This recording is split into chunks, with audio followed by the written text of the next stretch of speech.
Hello, everybody, and welcome to week 3, where we're going to talk about the Indus Valley Civilizations, the Vedic period, which is maybe a foreign word to you, but you should be familiar with it if you are familiar with Hinduism or any of the sutras, particularly the Kama Sutra or anything like that, or if you've ever heard of the language Sanskrit. We're also going to talk about the epic ages of India, when mythology and history kind of blend and merge into each other. And that's an important thing to keep in mind as we move forward into the more classical periods. Some of these pre-Bronze Age societies often melded mythological belief with historical accuracy or with historical memory as part of a way of remembering the past and of setting down certain rules and certain ideas that form the cultural identity of a people. This is true for the Romans, it's true for the Greeks, it's true for the Egyptians, the Chinese, and onward. So let's get to some terms first. Hinduism is a term that we're going to use. As it emerged in the Vedic period about 1000 BCE, it was not called Hinduism. It was a series of beliefs that eventually kind of cobble together over time and become what we call Hinduism. So we're going to keep using that term. And it essentially is a way of viewing the world that is based on religious hierarchy. There are certain castes that are integral to the practice of Hinduism, and they determine your role within society. And a lot of that is based upon some social uh, and political and economic roles that people or certain groups of people played within Indian society. And it was meant to kind of strengthen the society and in establishing order to uh, produce a sense of rigidity and a sense of predictability and a sense of um, like a path forward, a kind of roadmap for how society should act. That way you don't have rebellions, you don't have people trying to be what they're not. They don't have people who are overly ambitious and upsetting the apple cart, so to speak. Now we're going to use also the term Aryan. This is different from the mid 20th century or early 20th century concept of Aryanism. A lot of what you hear coming from Nazi propagandists are, again, taking history and twisting it with some kind of weird uh, uh, mythological past. Now, the Aryans were a real people. Initially, it was believed that they were some kind of Indo-European group that invaded the Indus Valley and then pushed on into the Ganges and conquered most of northern India. But that's actually beginning to change. It's believed now that they were probably a group or a ethno-linguistic group within India that arose and kind of filled the vacuum of the disappearing Indus Valley civilizations. They are responsible for laying the foundation of Hindu belief through what is called Vedic texts. The Vedas are essentially books of Hindu belief that are essentially codified. They give an idea of the mythology. They give an idea of the role of gods, the role of humans, what the natural world means, and also what happens to you after you die, which is a big question, one that really hasn't been sufficiently answered by most civilizations. Egypt has a very kind of nebulous concept of what the afterlife is, but it isn't really as concrete as the Vedic texts are. It changes. The Egyptian view of the afterlife changes over the course of thousands of years. The Vedic texts basically set down the rules and make it one articulated belief system.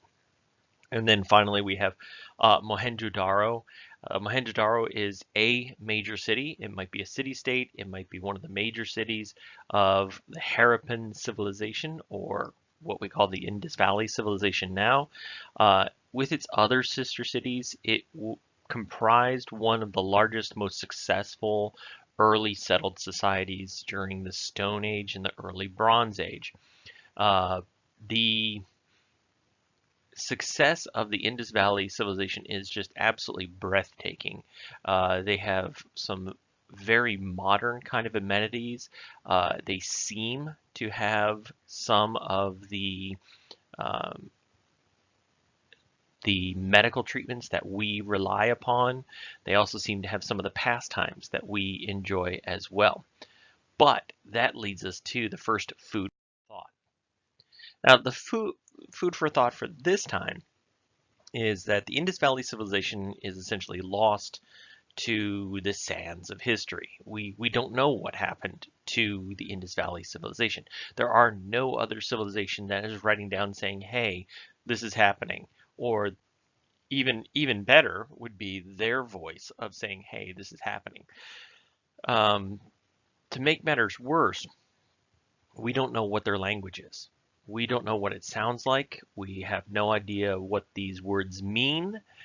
We're doing our best to kind of guess at it. It's a kind of cryptography. If you've ever enjoyed trying to figure out linguistic puzzles and patterns and that sort of thing, you might become a linguistic archaeologist. It's a very niche job, but it's also a very fascinating one to be able to suss out what the meaning of these symbols are. And to give you an example, when the French invaded Egypt during the Napoleonic period, uh, the people who lived in Egypt didn't know how to speak ancient Egyptian. The hieroglyphs were thousands of years dead, and there was no way to replicate the sounds. There was no way to replicate the language. However, uh, luckily, a stone called the Rosetta Stone, which was part of a decree that was carved into a large uh, stone plinth called the stele, had a couple of other languages that Europeans and people from the Mediterranean could read, including ancient Greek. So in a way, it was kind of easy to translate. It becomes a dictionary of sorts. There are enough words in Greek to be able to translate the hieroglyphics and what is called Demotic, Damotic, Demotic Egyptian, which is the kind of correspondence Egyptian, if you will, or the common Egyptian. Hieroglyphics are very ceremonial by the time the stele is written. So we don't have that for the Harappan society or the Indus Valley civilization. And so archaeology and history need to kind of connect the dots. And of course, the natural question to ask is, well, if it's a disappeared civilization, why do we need to study it? I mean, other than Professor Hinckley is being a jerk and making us read about some stupid dead civilization. And that's a fair question. Why do we need to know that? Of course, maybe we'll ask, maybe our descendants 4,000 years from now will ask, why do we need to study the stupid United States? So what? It disappeared. Who cares? It's dead and gone. Nobody speaks English anymore. So we have that angle we can look at. We can also look at it as a kind of a warning or an idea of what might happen to civilizations if they are not interconnected enough. And that seems to be what the problem is with the Harappan Indus Valley civilization. Although they do have trade ties, there are coins from Mesopotamia that are found in IVC sites and vice versa. They don't seem to have very direct contact with anybody. And so that civilization becomes lost to the sands of time because people just go, oh, well, we never really had contact with them. If they disappeared, we don't even know about it. Um, Maybe trade is disrupted. Maybe we're not getting the luxuries that we wanted. Well, we'll find luxuries elsewhere. And so that society disappears. It also gives us a warning about ignoring environment. I've spoken a little bit before about how humans terraform the regions that we settle in. And we do. We have an effect on the environment. For example, we could chop down a forest to make rolling plains that are great for growing crops. Vice versa, we can take land that is relatively marginal, start planting trees, and turn into a verdant forest. This all changes weather patterns, it changes animal patterns, yeah, migration patterns. It also changes the local weather a little bit. It also has the potential of changing waterways, draining swamps, for example, to get rid of mosquitoes, may affect other creatures like ducks, so you don't have ducks coming back. Have you ever driven along and wondered why the heck are geese hanging out in parking lots? That's just kind of crazy. Well, maybe there used to be a swamp or a lake or a river there or a pond that there used to be. And so a lot of these geese and these ducks are coming back to this area because that's where they were originally born, or maybe it's a kind of uh, species memory. But also, environment has an ability to affect us as well. You can see that with what's happening in Texas. You can see that with what's happening in Louisiana. What will happen on the eastern seaboard when another hurricane lands. But it doesn't need to even be that climactic. Rivers shift over time. Some rivers dry up over time. The Rio Grande is a really good example. It used to be a very wide, reliable river in the 19th century, and now it's barely a trickle. So the Indus Valley Civilization is relatively recently discovered. Well, we should say rediscovered, really. The initial findings were sometime in the mid-19th century, and there has been continuous excavation since the 1920s. This is a very rich area that is in now modern-day Pakistan. One of the more successful civilizations from the ancient period that seems to have a lot of the amenities that we look for in a society. Things like running water, well-planned streets, lots of leisure time, lots of luxury goods, and of course a large population. And they're part of a lost civilization. We know a couple of the names of the cities, partly because that name was imposed on them by later settlers. Like, for instance, Mohenjo-Daro means the mountain of the dead. It was believed that that was a mountain in which a bunch of dead people were buried, or maybe evil spirits lived. When it was excavated, it turned out that the mountain was indeed a city that had been covered over thousands of years by silt, dust, uh, soil, plants, and that sort of thing. And eventually people just forgot about it. So this Indus Valley civilization was essentially moved past. People went on with their lives. You can imagine like a post-apocalyptic thing, like the zombie apocalypse in Walking Dead.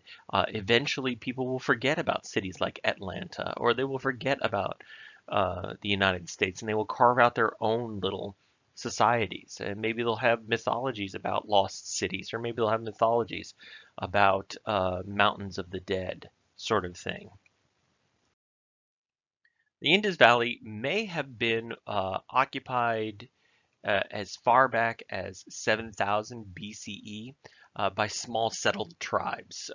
The settlement process, as we talked about in week one, is kind of very ad hoc, kind of patchwork. It's not like one day we all woke up and decided, you know what, screw this walking around thing. We're going to sit down right here. We're going to set up a city, and you're going to be the king, and you're going to be the priest, and you're going to be the workers, and I'm going to be the warrior. That didn't happen. Lots of times the settlement process is very kind of patchwork. Maybe it starts off with a semi-permanent base from which you herd or gather or hunt or something like that. And as you herd and you make animals more domesticated, you need to feed them more regularly. You want to keep them penned in because it keeps them from running away. It also keeps predators out, more or less. And so you need to start growing crops. Well, when you start growing crops for animals, you also might as well go ahead and eat some of those crops as well. So that's how that process happens. It wasn't until about 2600 BCE, give or take, that we have this integration period where the different societies seem to have a shared language, shared culture, and importantly, and this is really weird to think about, shared measurements. And I'm going to give you a little bit of an example why that's important to the glue of a society. Now imagine you're living right there in Kentucky and you're about to, you need to buy tires, right? You need to buy tires for your car, but the only place that has them is someplace in Ohio. So you go across the bridge to Ohio and you say, I need tires. Okay, well, what size tires are? Let's say they say, oh, size 13 tires in Kentucky. And you get over to Ohio and they're like, well, we don't have a size 13. They don't go up to size 13. There's size A, B, C, and D. Now imagine how hard it would be to buy tires. Now imagine if you were a seller, of produce. Let's say you're raising corn and you want to sell this corn in Indiana. And you go to Indiana and you say, okay, a pound of corn should be worth, let's say, $1.50. $1.50 for a pound. And in Kentucky, a pound is 16 ounces. But you get over to Indiana and you find out that a pound is actually 24 ounces. So you got these mixed measurements. How big is a foot? How much is a pound? How expensive is something? All depends upon a unified system of measurements, whether it be inches or pounds or feet or whatever.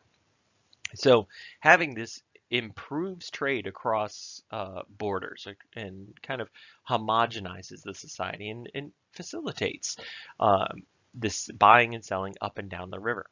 And so the IVC becomes extremely successful. They begin to expand their power, their influence, and their geography. They begin to take up more and more land. As we saw in the last slide, they had quite the bit of territory. Let me jump back here real quick. Oops, no, won't let me jump back. All right, so it occupies most of the Indus Valley, most of what is modern day Pakistan, and then extends into Turkmenistan, which is actually fairly far away. It's several hundred miles away. And as I mentioned before, there's evidence of trade with Mesopotamian civilizations and other city-states. There are coins and luxury items that are found only in those other regions that are excavated here in the Indus Valley Civilization. So what do we know about their cities? Well, we know that they were well planned. I may have hinted at this before, but urban planning is one of the hardest, most sophisticated talents for a civilization to acquire. If, for example, you are the Egyptians, you want to make sure that your cities are able to withstand flooding, because the Nile does flood. If you are the Indus Valley Civilization, you want to make sure your society is extremely well ordered. And so one of the ways that you can do that is by planning the layout of your city along a grid, right angles.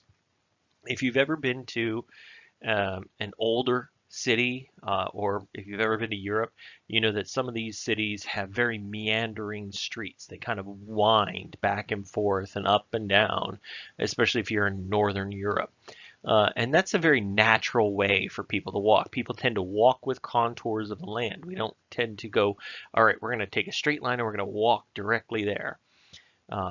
That doesn't happen. And streets grow up from paths. Streets get widened, they get paved, largely because of paths that are marched or walked upon. Well, the Indus Valley Civilization seems to have taken a very serious, very modern kind of approach to cities, and they made a right angle streets with very uniform sized houses, very uniform sized buildings, and they had infrastructure as well, wells that were dug for neighborhoods to draw water from. There were also free-flowing water. There seems to be piped-in water in some of these houses as well. And more importantly, and probably we don't think enough about this, how much civilization depends upon getting rid of poo. I know you didn't expect that to come up, but here we are. We're going to talk about that. When you have a settled society, uh, let me backtrack a little bit. When you have a hunter-gatherer society, it doesn't really matter where you poop. It doesn't. All the animals poop. They don't, horses don't care where they go. Cows don't care where they go. Uh, Dogs maybe sniff out an area that's prime for them, but then they really don't care. Ultimately, one place is as good as another. And the same for early humans. When we are hunter-gatherers and we're following herds and we're moving around, it doesn't really matter. However, when you settle down and you start having a lot of people, let's say you have 100 people who suddenly have to go to the bathroom every day, and after a while, that's going to become problematic.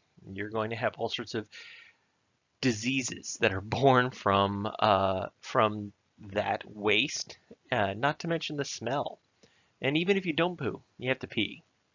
And that pee has a lot of uric acid, it has a lot of ammonia in it, and that can become offensive if you don't get rid of it. So getting rid of human waste is not only good for the pleasantness of a city, so it doesn't stink, but also for health.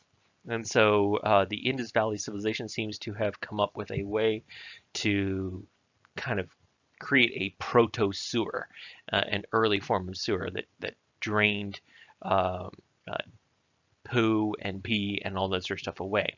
Usually cities like this, like the Indus Valley Civilization, dump it in the river, allowing the river to take it all away. Which you may think, oh, that's great, that's a fantastic idea, but you're dumping untreated sewage into a river, and that's pretty much what's happening further upriver from you. So you're getting somebody else's poo as well. So, you take some, you get some. There also seems to be no central palace in most of these city-states. They do seem to have some kind of government. We just can't figure out what it was because you don't have a complex society like this without some kind of government. But there doesn't seem to be one person in charge. There's no big, massive temple, so it probably wasn't a powerful theocracy. And there wasn't a big palace, so there probably isn't a powerful monarchy.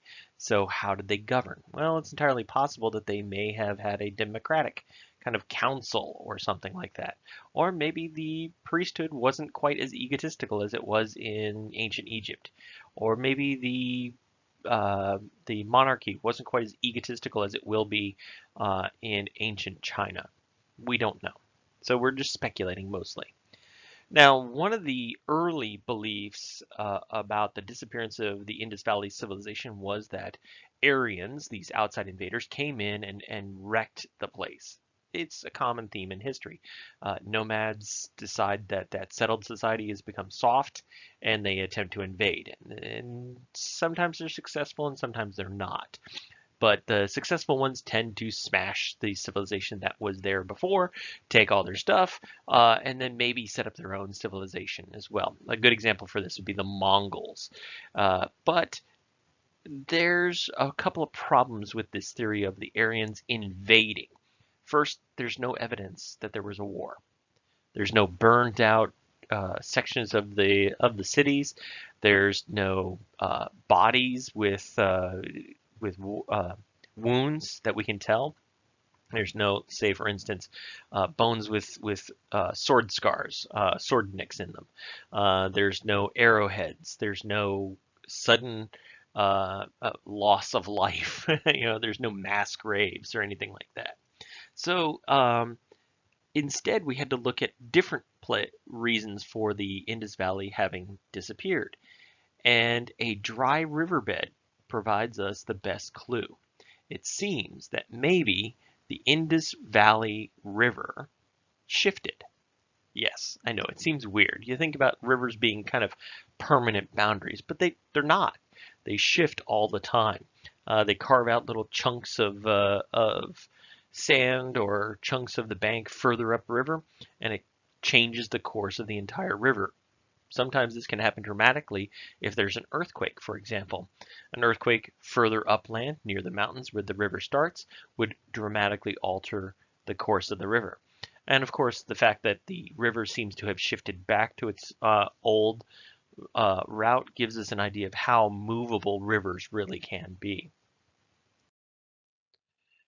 Now, the Indus Valley seems to have a very, very sophisticated society. There seems to be an emphasis on cleanliness because there is a profusion of baths, what we're terming baths, because they are wide, shallow, square structures sunk into the ground and sealed with tile.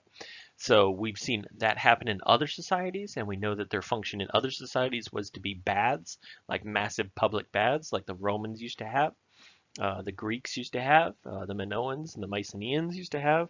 So we just kind of fill in the blanks. We just guess. And so we don't know, however, if this emphasis on cleanliness was for ritual reasons. Was it religious reasons? Maybe these baths are actually at the temples. We don't know. Uh, or maybe it's for sanitation, just because stinky people, stinky bodies tend to attract vermin, things like lice and fleas and ticks and other parasites. So being clean prevents most of that. If you wash regularly, you're less likely to get fleas or lice. So maybe it's for that. Maybe it's for sanitation. There also seem to have been treatments for wide-ranging ailments, and one of the ones that might make your stomach churn here is what we call protodentistry. In other words, whenever you got a cavity, you didn't have to suffer that. You went and saw a doctor, a physician, who would then pull out a little hand tool like this, pictured here, and they would use their hand to kind of grind out that rotten part. Now, if that makes your stomach turn, if you've ever been to the dentist and had a nerve touched with the drill, then you're with me on this about it being less than pleasant. It was then filled in with a kind of early cement, a mixture of quicklime, volcanic ash, and water, which the Romans would use more effectively as a concrete, which is a really good concrete. But the Indus Valley Civilization seems to have used it to fill in these cavities. As I mentioned before, they had uniform weights and measures, which means they had a centralized authority and they wanted to promote internal trade. So the sophistication is really amazing. Now, the origins of the Indus Valley Civilization are shrouded in mystery as much as their disappearance is. Their language, as I mentioned before, is still undeciphered. We have a sample of it in the lower right-hand corner there. If you can figure it out, that's fantastic. Thank you for being a time traveler from 3,700 years ago, and we appreciate you coming and having the online class with us. Just drop me a note, and we can be famous together. It's not the language is not related to any other civilization's writing, as is not surprising. The Mesopotamian societies, when they first started making writing, they drew pictographs that were important to them. And the same thing with the Egyptians. They drew pictographs that eventually become hieroglyphics that were important to them. And so different symbols have different meanings. We don't know what each one means because we don't have the context. So, and there's also a lack of contemporary writers, people who were in other civilizations writing about the Indus Valley civilization, so we don't have any idea what their society was like. Um, and as I mentioned before, we have these kind of ambiguous mysteries surrounding the disappearance of the civilization. Thus, often the Indus Valley civilization is referred to as the civilization without a face. It's not literally without a face, although technically it could be without a face. But it's not literally without a face. It's just we have no idea what it actually looked like. So it's very shadowy, very shrouded in the sands of time. Oh, so I think we've accidentally went back. All right, so there we are. We have an extra slide in there for some reason. So uh, the collapse of the Indus Valley civilization leads to what we refer to in history as a dark age. There are many dark ages. Perhaps the most famous that you are may have heard of before is the European Dark Ages after the collapse of Rome and before the rise of the Renaissance, I believe.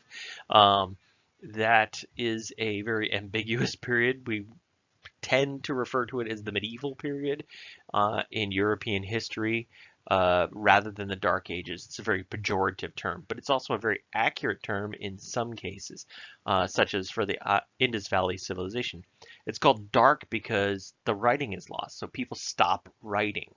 And I want you to think about that. You know, if we're going to extend the analogy of The Walking Dead, to today's society. Imagine 50 years from the uh, the the death of Rick Grimes, and his son has had kids, and they've had kids maybe, and they're reforming the civilization, and maybe they've forgotten how to write uh, English because books are no longer important. If you have a choice between taking food and water with you and taking a book with you on a long journey that you're the only one who can carry it, if you're walking everywhere, of course you're going to leave the book behind. And then eventually the books become useless. They become used as maybe fire starting material, or maybe they become um, a, maybe they get wet and they molder and they fall apart.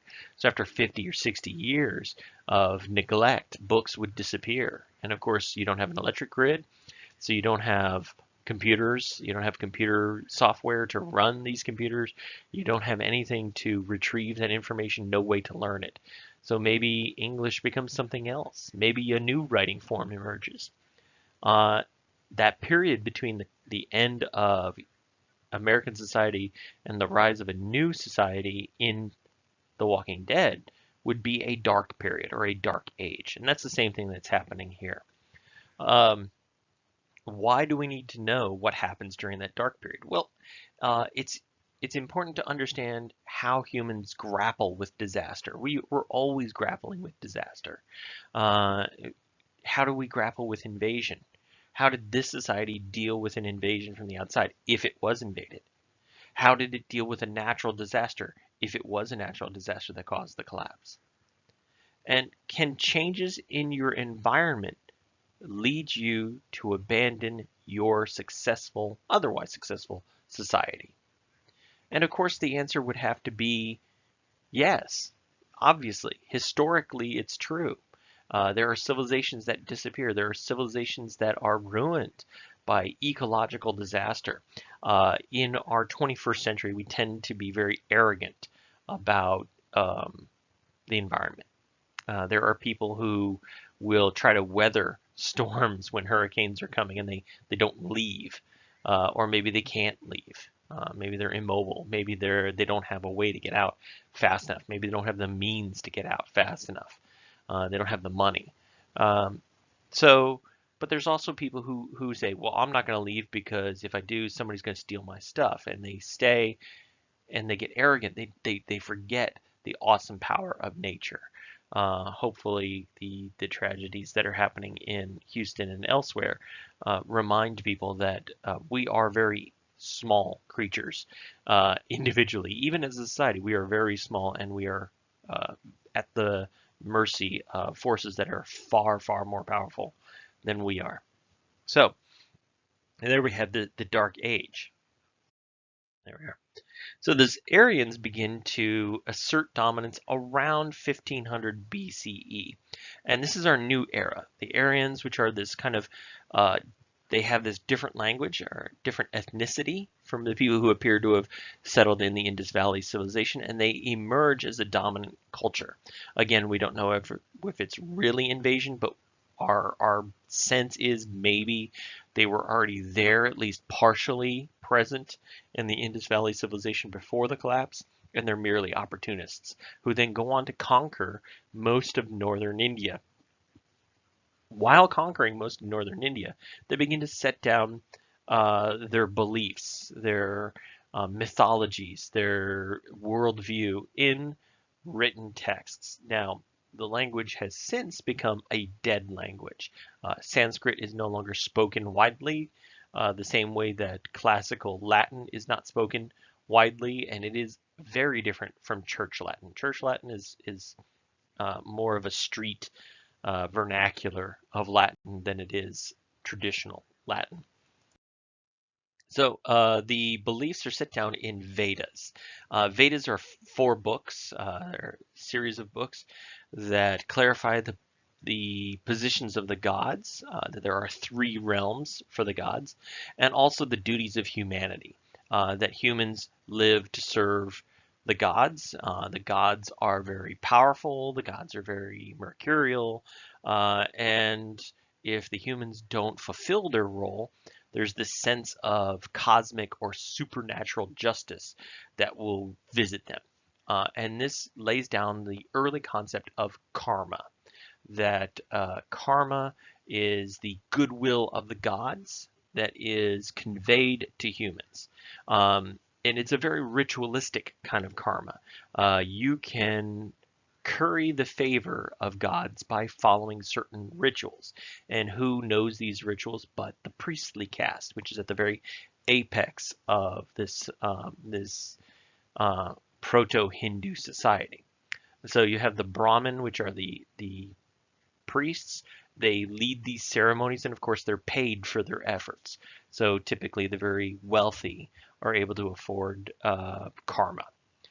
There's also a cycle of rebirth, which I'll get into in just a little bit here. This cycle of rebirth, that when you die, there is no heaven afterwards. The gods judge you, and then they put you right back into the mix.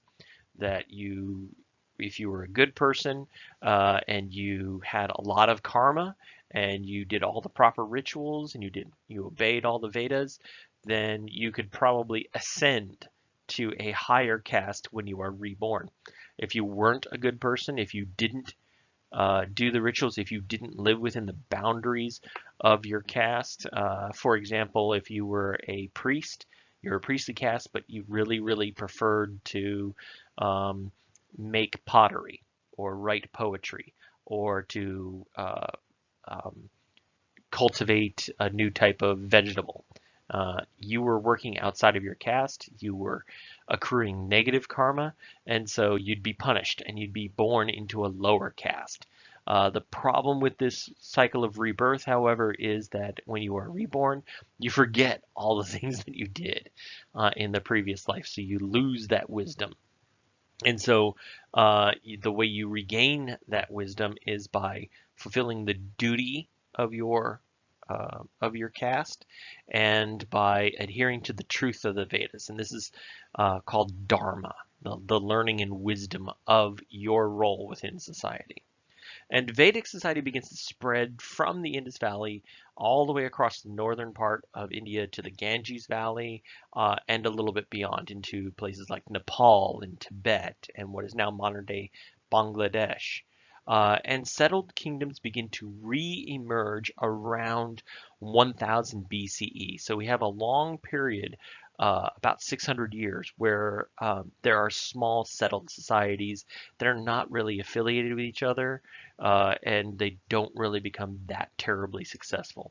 And so you have the mid to late Vedic period, which actually kind of encourages the rise of cities. And it's got to be an exciting time to see these cities building, it seems, daily, that things seem to be constantly being constructed.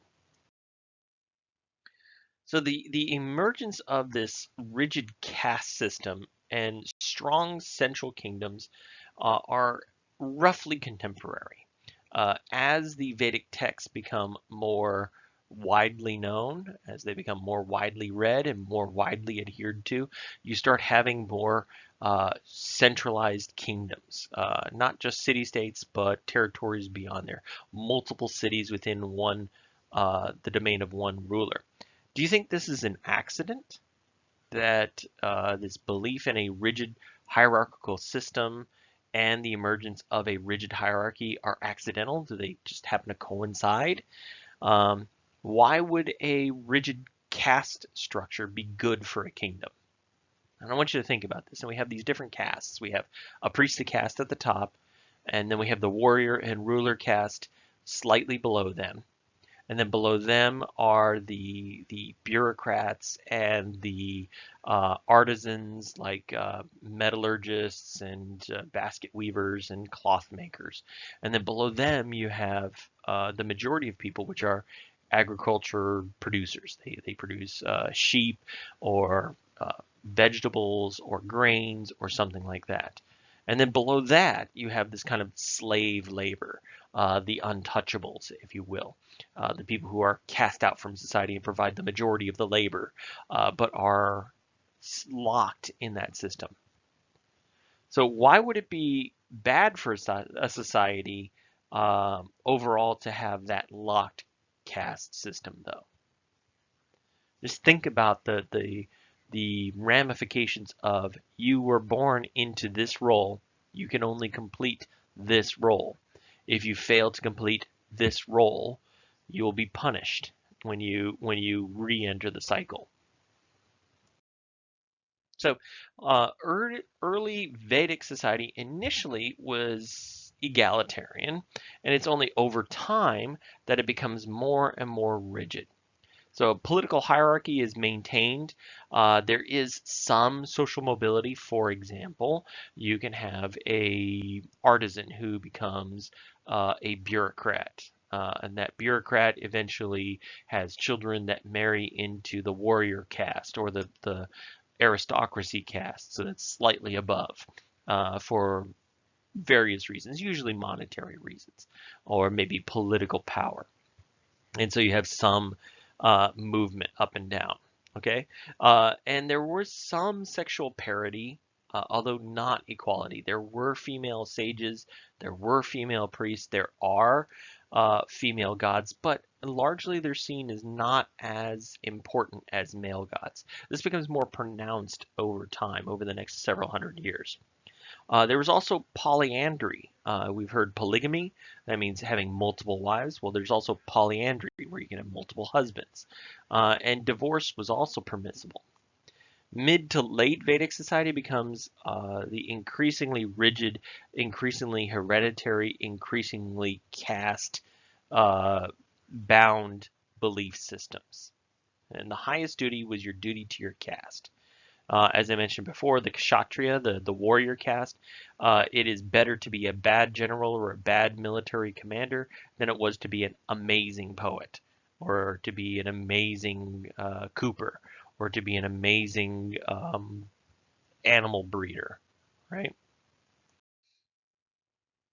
So we have these a society that is increasingly um, disparate in the distribution of wealth. Um, you have the Brahmin caste, which are the most elite, the 1%, if you will, of the Vedic society, of Hindu society. And the Brahmin caste are obsessed with the avoidance of death and with the idea of mortality, because it's entirely possible that, and it's highly likely, that they will not be reborn into the Brahmin caste. They don't want to take that chance. But they can't give up being what they are. They can't like voluntarily take a lower caste and then be reborn back into the Brahmin caste. It doesn't happen. There are some shocking events. You have people who are starving, people who are sick, people who are abused, people who are enslaved.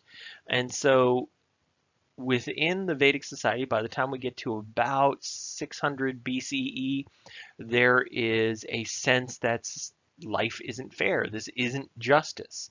There is no sense of right and wrong. That all that matters is you're powerful or you're not.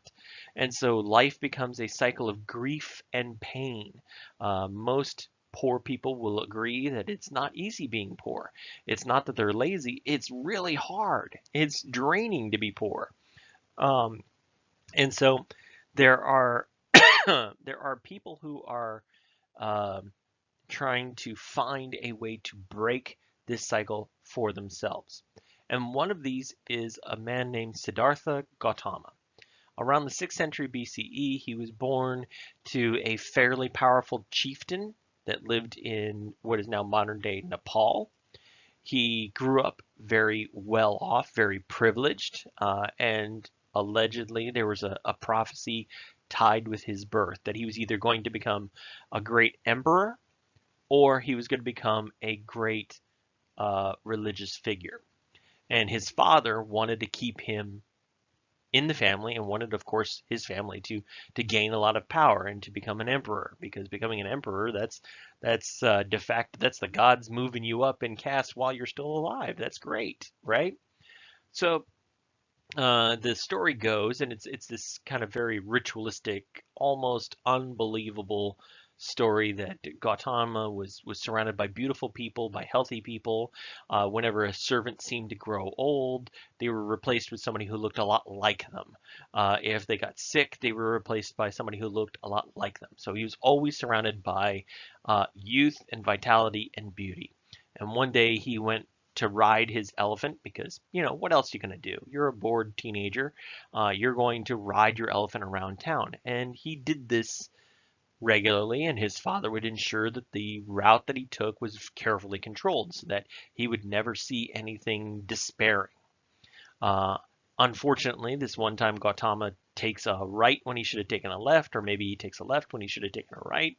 He takes a wrong turn, and he first comes across an old man, and he's struck by this man with gray hair and a bent back and needing a cane to walk. And so the idea of mortality begins to kind of slap him in the face. And he goes a little further on and he sees a sick man, somebody who's diseased, somebody who is ill and weak and laying on the side of the road. And he again is struck by the pain that this man has to go through. And then a little further on, he sees a corpse. Somebody died, and the body is left. I don't know why the body would be left out in the middle of the road, but there you have it.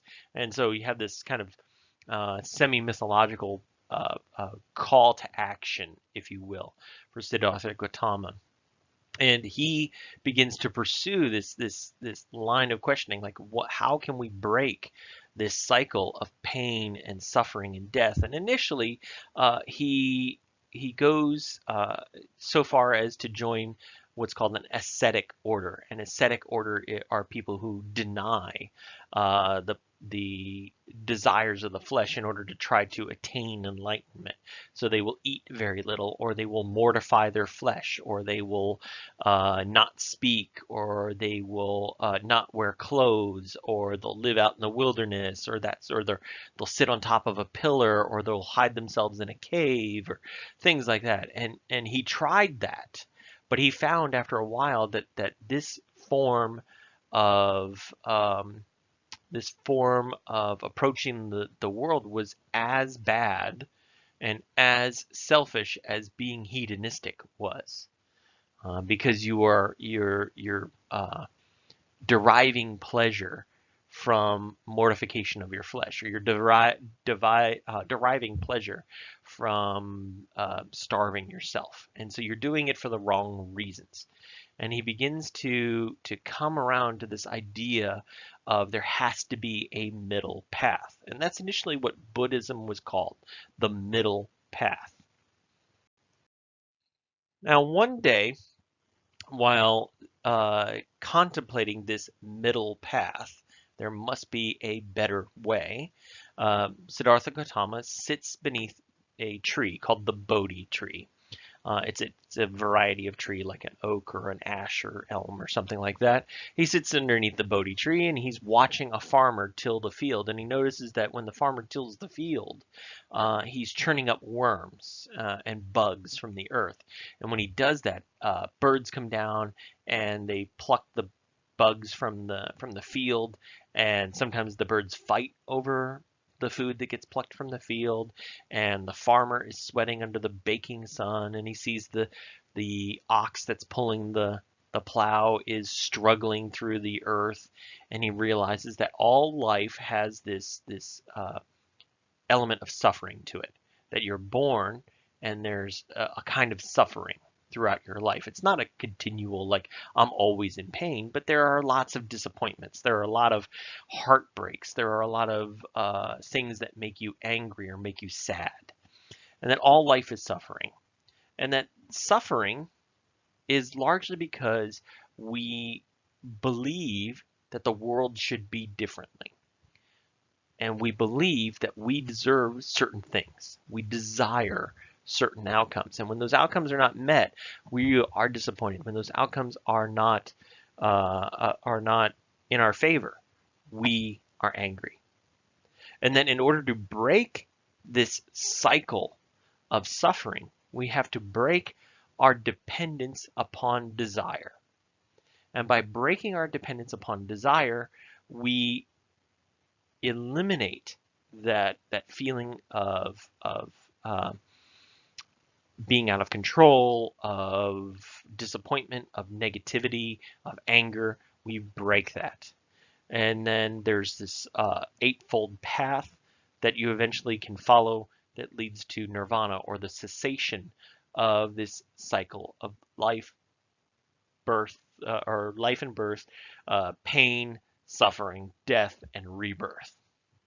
And this later becomes codified by his followers, by Siddhartha Gautama, the Buddha's followers, as the Four Noble Truths. And this Four Noble Truths essentially form the core of a way of looking at the world. Now, the Eightfold Path, this fourth part, is kind of like it's kind of like 4.1, 4.2, 4.3, that kind of thing. The person who practices righteous understanding, in other words, being contemplative and thinking about the world and understanding the context in which things happen. Rightful thought, in other words, thinking right or thinking well of other people, thinking positively towards other people. Right speech, being kind in word. Right action, being kind in action. A right kind of livelihood, not being excessive in either denying yourself or excessive in indulging yourself. Right effort, you have to do good works, and right mindfulness, you have to be thoughtful when you do these works, and you also have to concentrate or meditate. So this eightfold path will eventually lead you to enlightenment. So what do we mean by the cycle? Or how does Buddha see the cycle? Well, Buddha sees the cycle the same as the Hindus do. That is that you have birth, you have life, which also equals pain. Eventually you have death, and then eventually you have those actions determine your rebirth. Now, how can you break that? Well, you can break that by removing yourself voluntarily from that cycle of pain. The only thing you have control over is that red dot, that life and desire and pain and suffering. Let me give you an example. It may be a little confusing.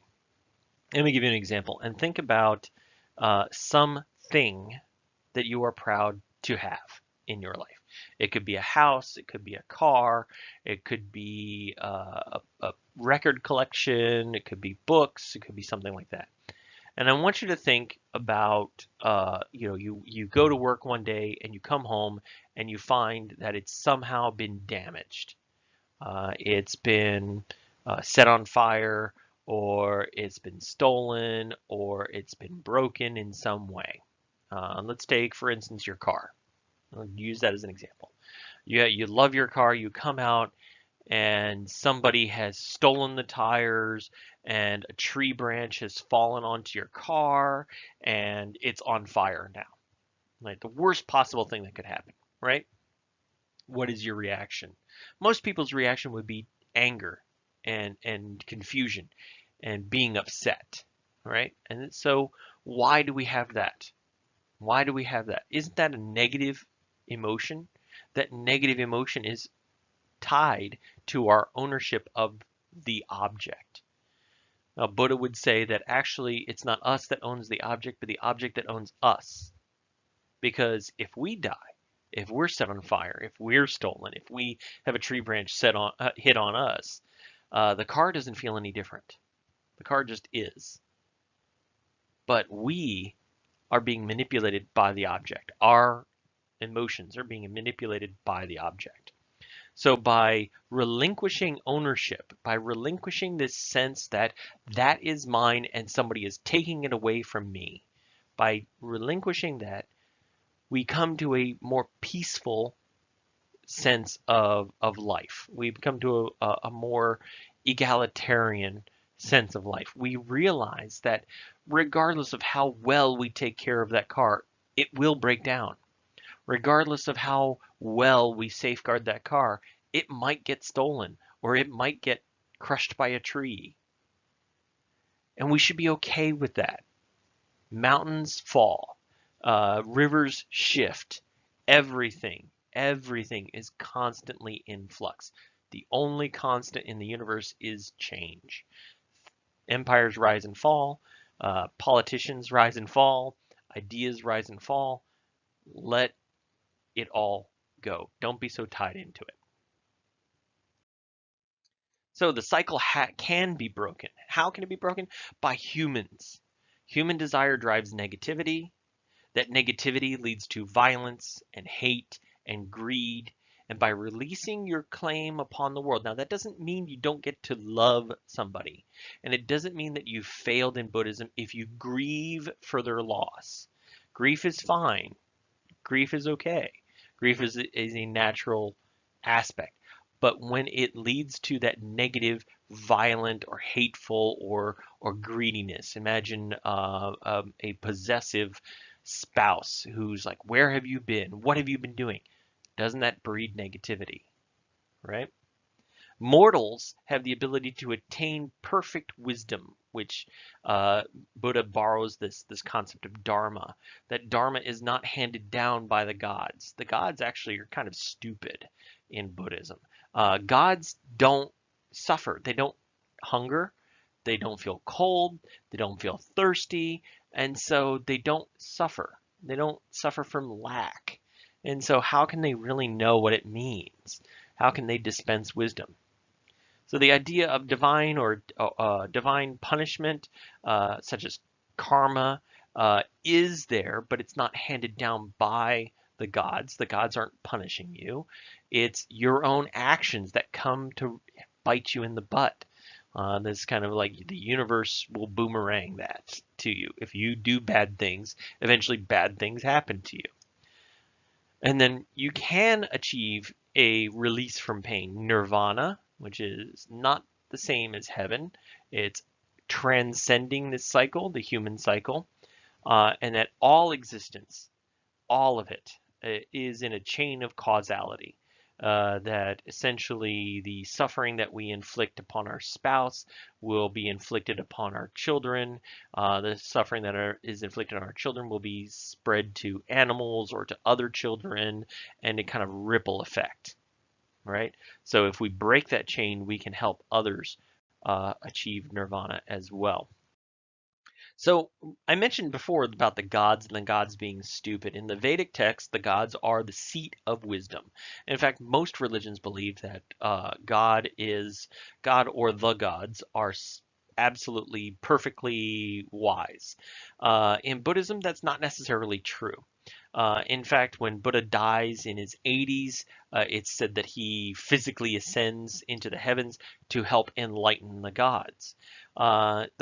This implies that the gods need to be enlightened, that they're petty and greedy and selfish and jealous and wrathful. A good example would be the Old Testament God. He's very wrathful, but he changes in the New Testament. He becomes a very benevolent and kind and loving God, a kind of distant but loving father figure. Am I right? I mean, where in the New Testament have they seen, angels come down and wipe out an entire city? It doesn't happen, right? So maybe God has achieved enlightenment, right? So Buddhism becomes a kind of religion over time. It morphs. All religions change over time. Christianity changes, Islam changes, and Buddhism changes as well. It becomes a religion in which the Buddha, Siddhartha Gautama, is kind of revered as a kind of prophet. And that influence spreads relatively freely throughout Eurasia, European Asian continent, Eurasia. It goes as far as China, Japan, Nepal, even Iran and Persia, where it influenced Zoroastrianism, which in turn influenced Christianity. How do we know that? Well, the three magi who visit Jesus a couple of years after his birth, those magi are Zoroastrians. Zoroastrians. The term magi is a title given to adherents to Zoroastrianism. They're priests of Zoroastrianism. And so it may influence other mystery cults as well. Buddhism does. Mystery cults in um, Greece and in Rome. So this idea of being able to break the cycle of the mercurial and fallible gods have you stuck in. So within India, however, by about the second century BCE, Buddhism begins to be treated as a invader religion, and it becomes a very minority religion within India, even though it was in India where it was mostly popularized. Why? Well, Hinduism sees it as a threat to the order of society. That if you can decide to opt out of Hinduism, then the caste structure no longer works. And so the Brahmin caste begins to portray Buddhism as alien and an invasive religion. And so it's largely stamped out in over the course of several hundred years from about 150 BCE onward. Outside of India, Buddhism does adapt and change with each society it encounters, and we'll see that when we get to China next week. We have different Buddhisms that arise. For example, if you go to a Chinese restaurant, you may see the fat Buddha sitting somewhere. That is a Buddha. He is one enlightened person. He is not the Buddha. The so-called laughing Buddha or the chubby Buddha or the fat Buddha, that is actually a Chinese adherent of Mahayana Buddhism. So, all right, guys, what major objections or problems do you see with Buddhist teachings? And it's fair to critique religions. It's okay to say, you kind of fall short. For example, I may say that Buddhism's focus upon an individual's enlightenment ignores wider problems in the world. That not just it's not enough to just be rightful in your mind and to release your hold or your desire upon objects or upon people or upon states of being. That you have to do something more. You have to be more of an advocate to change problems. But what advantages are there to Buddhist teachings? Well, I may say that one of the advantages is it does promote a more contemplative lifestyle. Why am I angry? Why do I feel so strongly about this?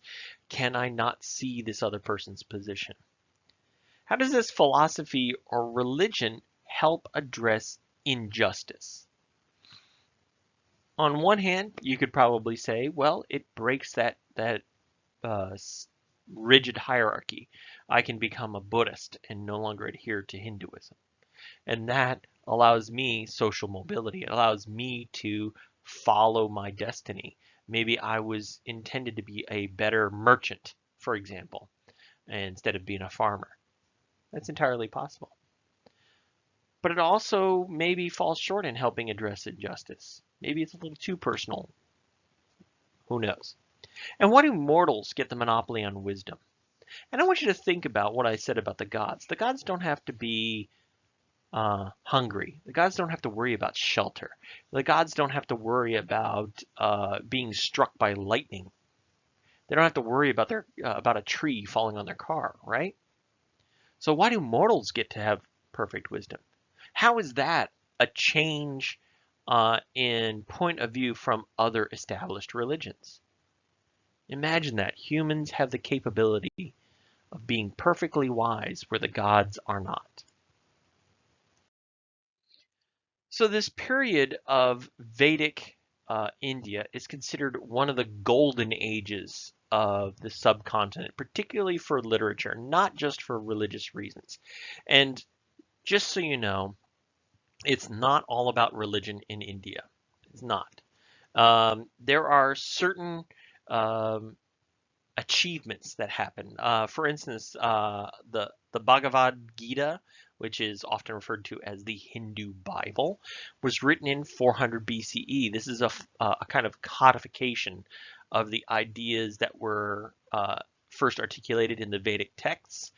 These eventually do change over time, but it's the first time it's actually written down. And then there are several sutras, we call them self-help books, that are written about the same time too, from about 400 BCE to about 200 BCE. The most famous of which, of course, is the Kama Sutra. Now, a lot of people think in the Western world that the Kama Sutra is a sex book.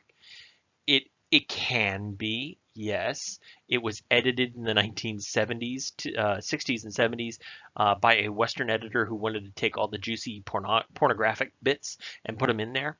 But the actual original text, the original Kama Sutra, was a text on righteous and harmonious living, about how to be a good husband or good wife.